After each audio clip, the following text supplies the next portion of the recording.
Lieutenant Marcus Hayes stared at the private message on his secure terminal, reading it a third time to make sure he understood correctly. Lieutenant Hayes, I need to speak with you privately regarding an urgent matter. Can you meet me this evening at the coordinates provided? Princess Kiera.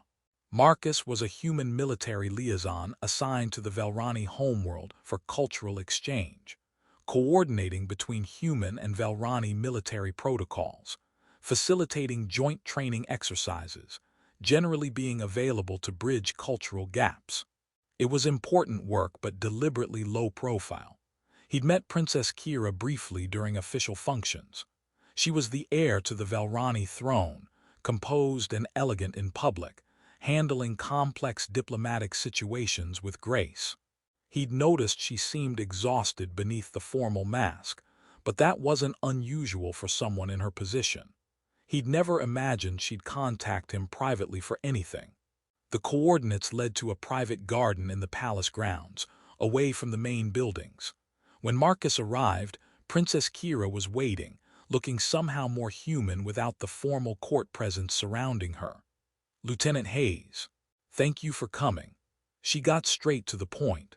I need your help with something unusual. There's a royal gathering tomorrow evening, a formal celebration meant to honor the empire's founding. I'm expected to attend with a partner.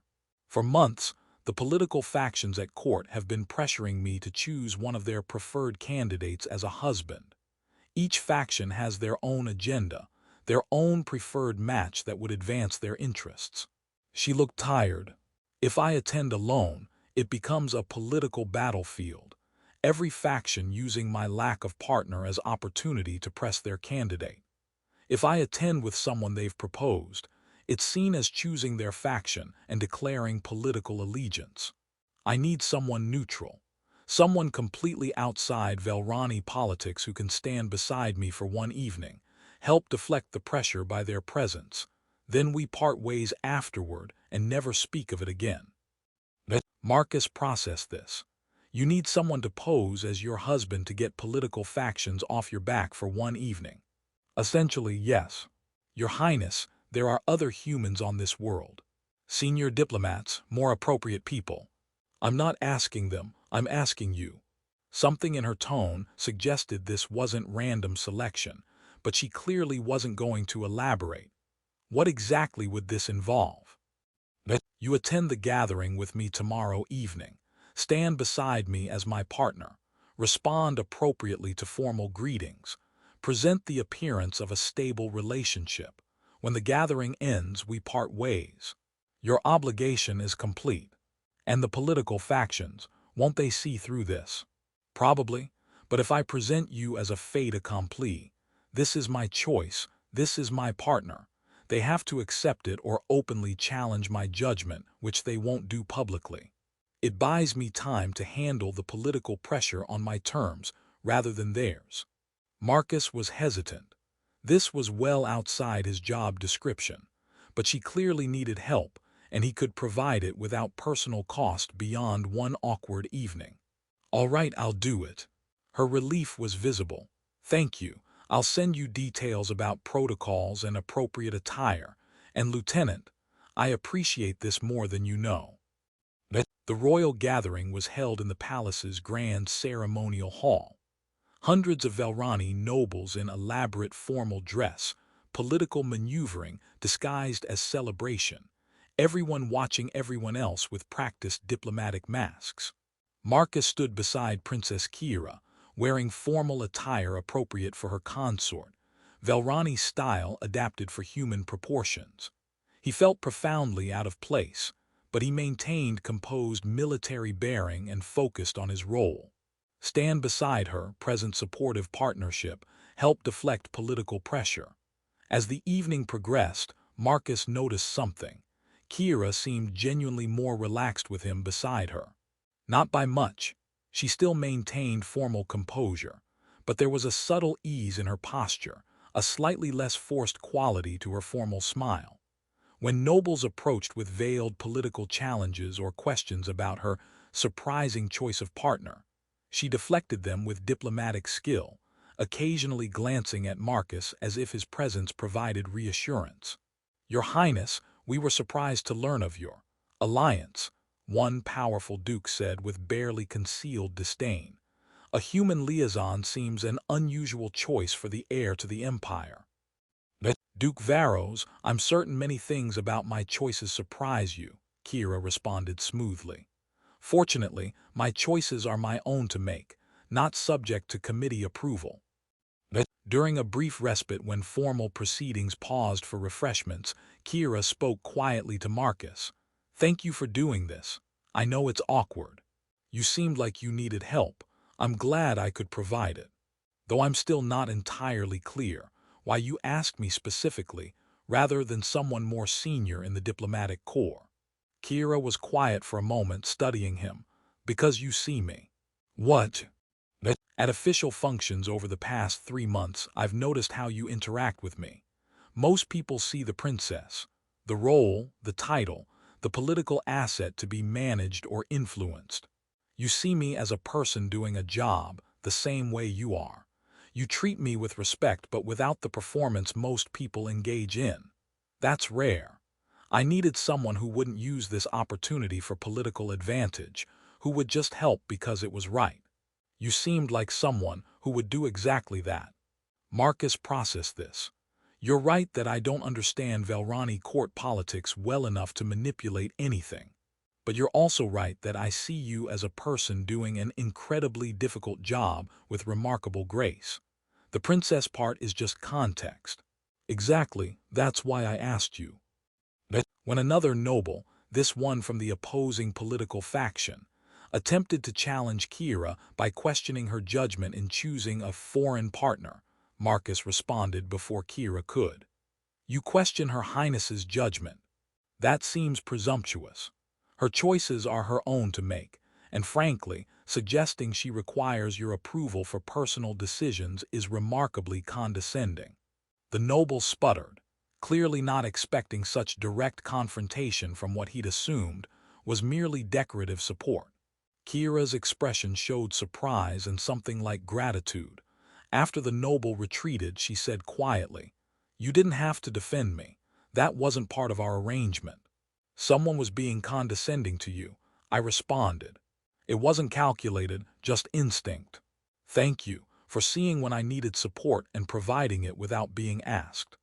As the evening continued, Marcus and Kira found moments of genuine conversation between formal proceedings.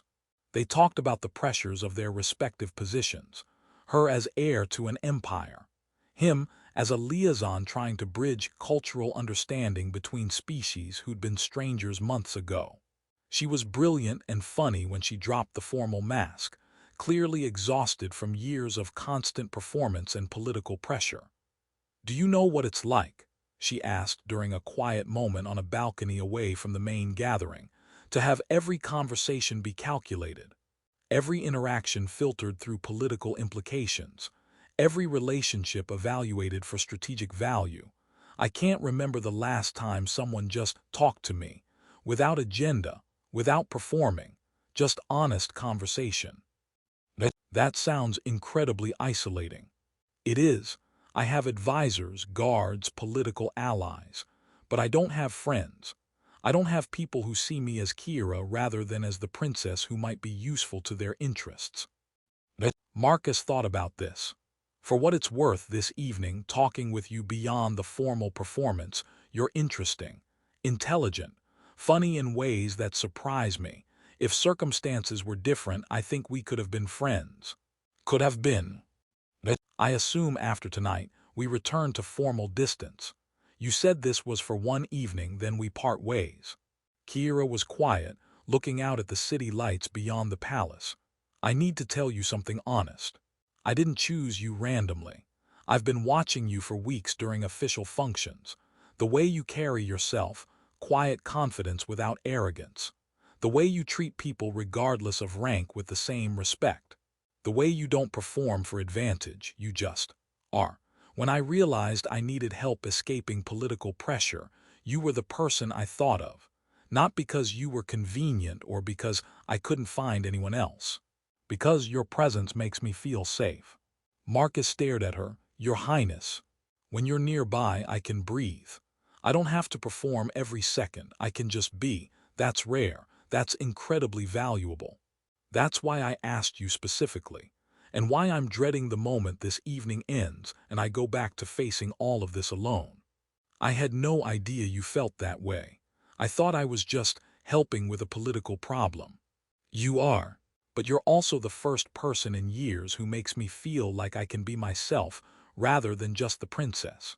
That matters more than you know." They were interrupted by an advisor informing Kira that she needed to return to the main hall for closing ceremonies. As they walked back together, Marcus was processing what she'd revealed, trying to understand what it meant and what, if anything, he should do about it. The gathering concluded successfully. Princess Kira had navigated the political pressure, presented a united front that deflected faction maneuvering, and survived another court function. As nobles began departing, Marcus assumed his obligation was complete. He found Kira to say formal goodbye. "Your Highness, thank you for trusting me with this. I hope it helped."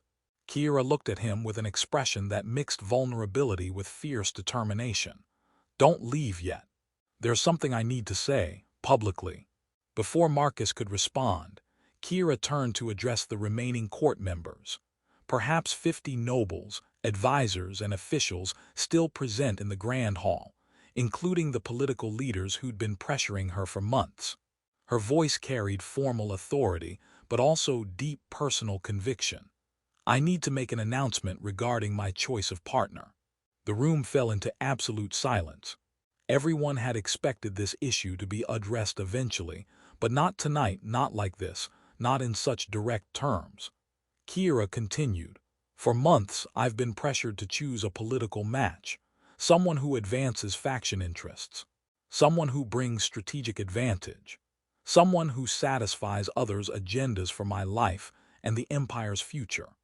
I've been told repeatedly that choosing a partner is primarily a political decision, that personal feelings are secondary to strategic necessity.